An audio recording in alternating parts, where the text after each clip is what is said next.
Thank you.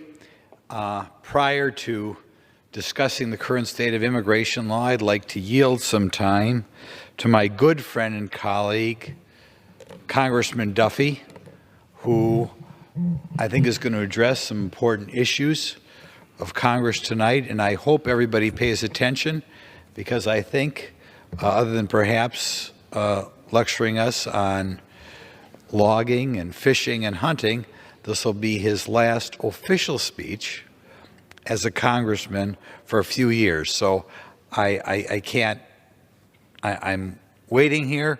I yield my time to my colleague, Mr. Duffy. I want to thank my good friend from Wisconsin for yielding tonight. I got to tell you, it's a pretty unique and cool feeling to stand in this well and hold on to this podium for the last time. What an honor it is to serve in this House and stand in this chamber.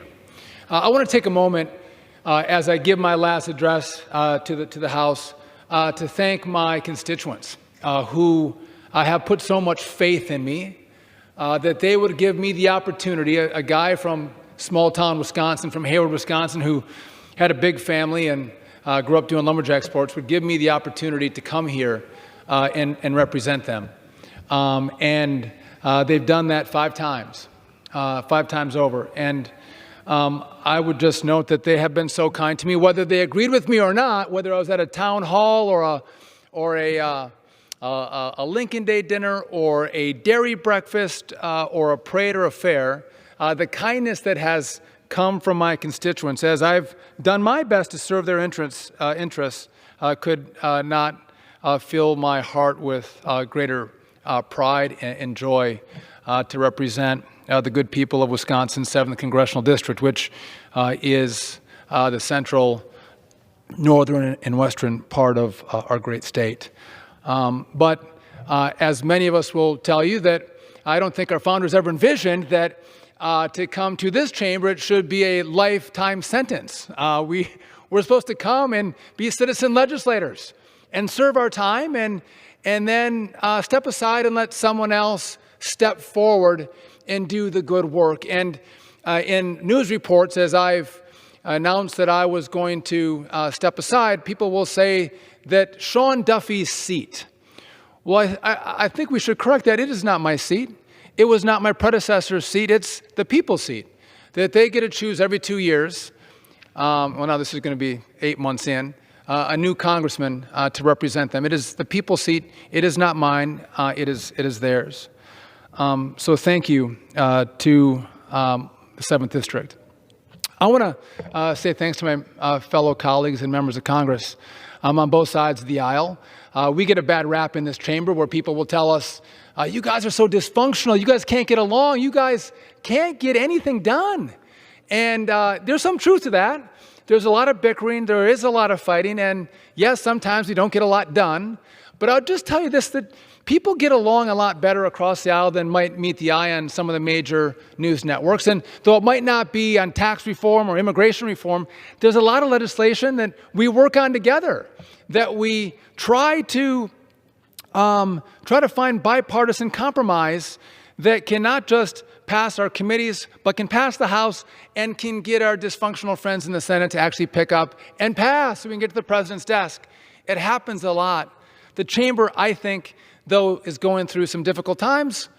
We're actually working, and I'm proud of that. And I'm proud to serve with my ranking member, Patrick McHenry, who has been so kind and generous to me. I've actually enjoyed serving with Maxine Waters. Some of the subcommittee chairs and ranking members like Al Green and Lacey Clay and Emmanuel Cleaver have become good friends of mine, and I honor their friendship, and I'm grateful for it. But oftentimes, we work better than we're given credit for. I want to take a second, because I think this is such an important part of the debate that we're having today, and talk about American capitalism. I mean, American capitalism is the American model. It's been our American way that has brought us more opportunity, more prosperity, more upward mobility, more innovation, more creativity, more generosity than any other country that has existed on the face of the earth. And part of that American capitalist system is an idea that not that we don't have no government, but that we have limited government. And not that we have no taxes, but we have limited taxes. And what you saw over 2 years of a Republican-led majority in the House and the Senate with a Republican president is we did those things. And the net end result was what we thought it would be. We put people back to work. When I ran the first time, 9 years ago, we had people who couldn't find jobs, families who were suffering. We would have I heard all the time, families would say, I wish we had a better economy because I want my kids to be able to stay in our hometown and get a job in our hometown and raise their family in our hometown so we can have an extended family, but they have to leave. They have to go to Milwaukee or Minneapolis or Chicago or Wausau, somewhere else to get a job, but they can't stay here. But today, after we've implemented these reforms, it's profound what's happening. People are going back to work. In Wisconsin, our wages are up and unemployment is down. We have more jobs in Wisconsin than we have people to fill those jobs. That's the success story of American capitalism. I'm proud of that. And though everybody may not agree that it's been those policies that have created it, and some of those are on the left, when they dig deep in their heart, they can't deny that what we've done has made their lives better. And so often we have, in my district, it's been the forgotten men and women who feel like people come to this chamber, to this town, and they engage in debates that are irrelevant, debates that don't make their lives better, debates that don't improve their economy. Maybe it's a debate that might improve the coasts or global corporations, but it's a debate that doesn't help their rural small town community. And they've seen over the last few years that their voices have been heard. Their pain has been heard, and it's been addressed. And for that, they are incredibly grateful. When you shop at Walmart and you have a hard time figuring out where you're going to get the dollars to pay your mortgage or how you're going to send your kids to school, and if you lose your job, that it all collapses. And in today's market, they look and go, this is really great. This has improved so much. We couldn't be more grateful for the economy and the system that has offered this prosperity that we now feel. And I'm troubled that even though we've had the success of a free enterprise system, an American capitalist system, we now have a debate in this chamber where people want to go to a different model, right? We have a debate saying we want to go to socialism. Socialism should be the model of America's future, and that the promise of socialism where we can all be equal and we can all get free stuff. We can just tax the rich a little bit more and give a little bit more to you, and it's going to be a beautiful economy. Those promises have been made throughout human history, and those promises always fail. Whether you want to go to the old Soviet Union, whether you want to go to Venezuela or Cuba, it never works. This country actually fought socialism in Europe. We fought socialism in our universities, and now we're fighting socialism in the halls of Congress. We can't lose this fight, because if we lose this fight, we lose our future. And you lose the future, you don't leave anything off to your kids. And so I hope that this chamber will recalibrate and think through what the best economic model is to continue with that prosperity, continue with that opportunity for our kids and for our next generation. But as we talk about maybe equality and opportunity, I do think there's a really important point. As the socialist talks about the equality of the outcome, I think our model has been the equality of opportunity. And when I look at communities in America and communities in Wisconsin, and you can look at a zip code of that community, and you will be able to recognize the opportunity and the poverty of the kids that are being raised in those communities by their zip code because of the school system they have in place in those communities and those zip codes. That's a travesty. That is not equal opportunity. That is giving a group of kids the short end of the stick. And so as I've been in this chamber, I have fought for school choice. Because if you're a parent and you're a child and you have a failing school, you should have the opportunity to get out of your failing school and go to a school that is going to give you the skill sets and the tools to take advantage of the great American economy. You should have that right. You should have that option. And that's school choice. And I would love if we can make the schools better in these communities, and we should fight to do that. But these kids can't wait. And so I hope the fight for school choice continues. I fought in this chamber for free trade, but I've also fought with our president for fair trade. And when we have people who take advantage of this economy, of my constituents, and say it's free trade, well, free trade isn't free trade if it's not fair trade. And I couldn't support the president more in his fight against China to make sure that we have a fair system with their growing economy. And it's not easy. I look in this chamber, oftentimes there's not a lot of political courage, but you have a president who one of the greatest things he has going for him is the great economy. And he's willing to jeopardize this great economy, to risk the great economy and engage in a trade conflict with China, not to help him in the next election, but to help American kids in the next 10, 15, 20 years.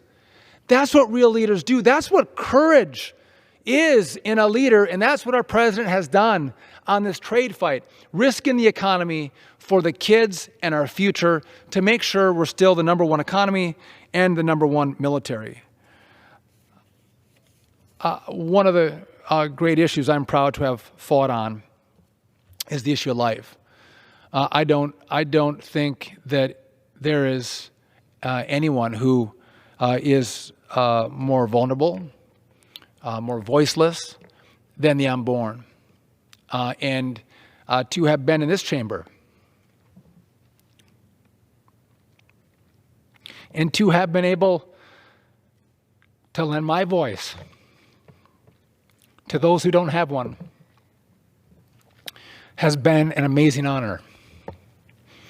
And I think that this will be a scourge at this time period in American history, and we've had these time periods in our past, that we haven't stood up and fought, which science tells us, as you look at a 4D ultrasound, what that baby is in the womb.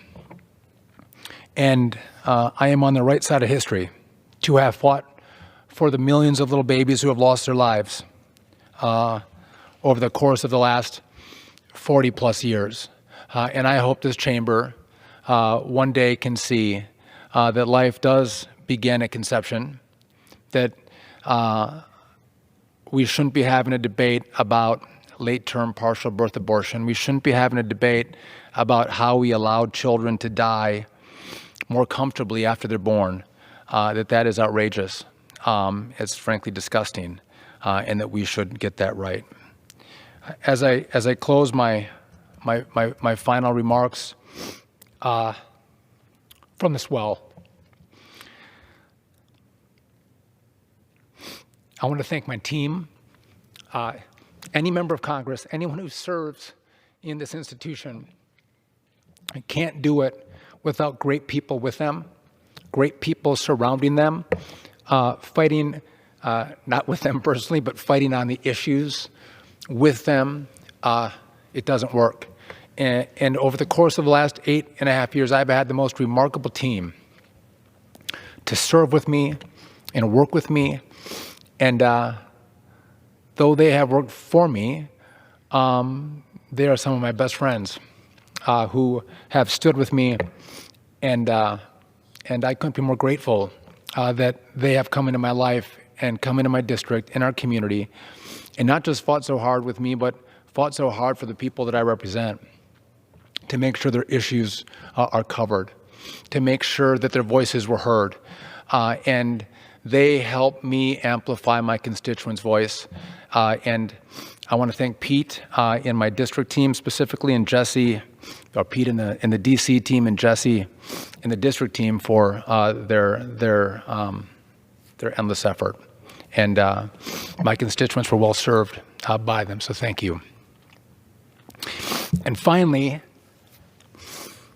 I want to thank my family. When I started, I didn't have as many kids.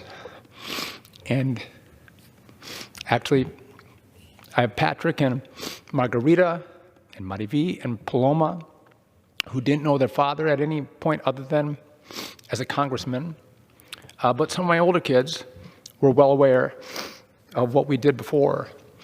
My oldest daughter, Vita, we did our first parade together, and I was terrified. I was terrified to do a parade, and this little 9-year-old girl came out with me with the most courage.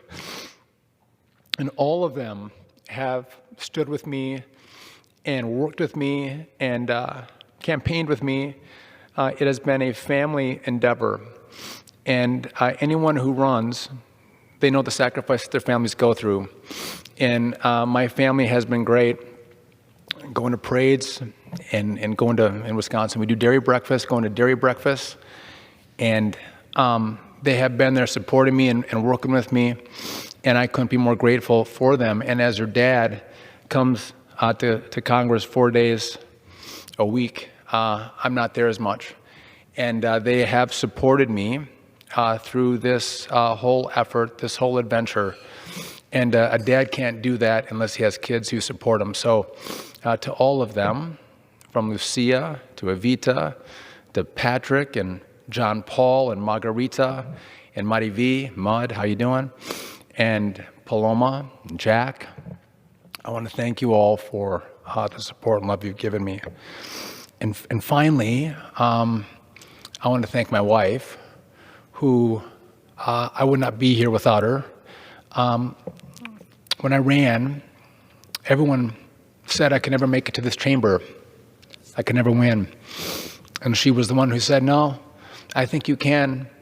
And I think you can represent these people, your people, well. And we did it together.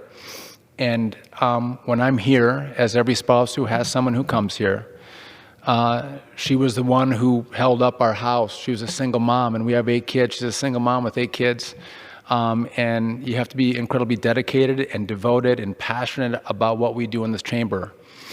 If you're going to be a single mom with 8 kids and let your husband go off and fight the great fight of the day. And so I want to tell her how much I love her and how grateful I am that she has supported my dream to come here and fight the good fight. When I won on my first night, on election night, I said that the battle for America's future is a fight against socialism.